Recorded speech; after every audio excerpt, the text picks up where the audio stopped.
Karapat-dapat ka bang makatanggap ng 13th month pay? Akala ng iba, automatic to for everyone. Pero hindi pala ganun. Let's break it down para malinaw sino talaga ang covered at sinong hindi. Under PD 851, all rank and file employees are entitled to receive a 13th month pay, regardless kung regular, probationary, or contractual. Ang kailangan lang, nakapagtrabaho ng at least 1 month sa company within the calendar year. Ang computation, 1/12 of your total basic salary for the year. So, kung 20,000 ang monthly salary mo at nakapagtrabaho ka ng buong taon, 20,000 din ang 13th month pay mo.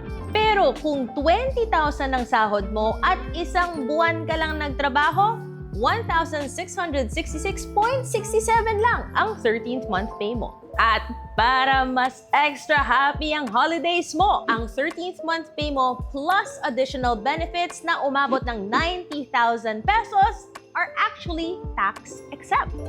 Pero hindi lahat pasok dito. Meron din mga exemptions na tinutukoy ang batas natin. So those who are paid purely on commission or boundary system, like mga taxi drivers or certain sales agents, ang mga government employees din or others working in government-owned or controlled corporations, meron silang sarili nilang pay system.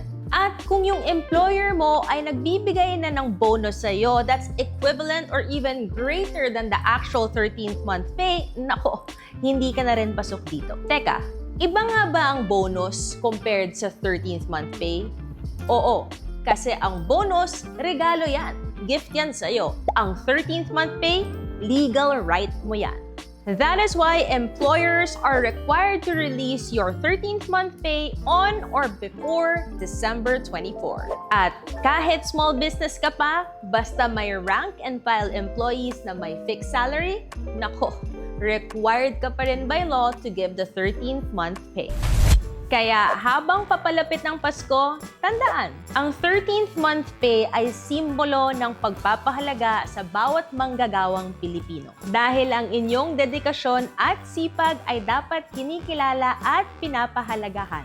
This is Attorney Migs Nograles, here to make the law simple for you. Ang Ping Kanunay.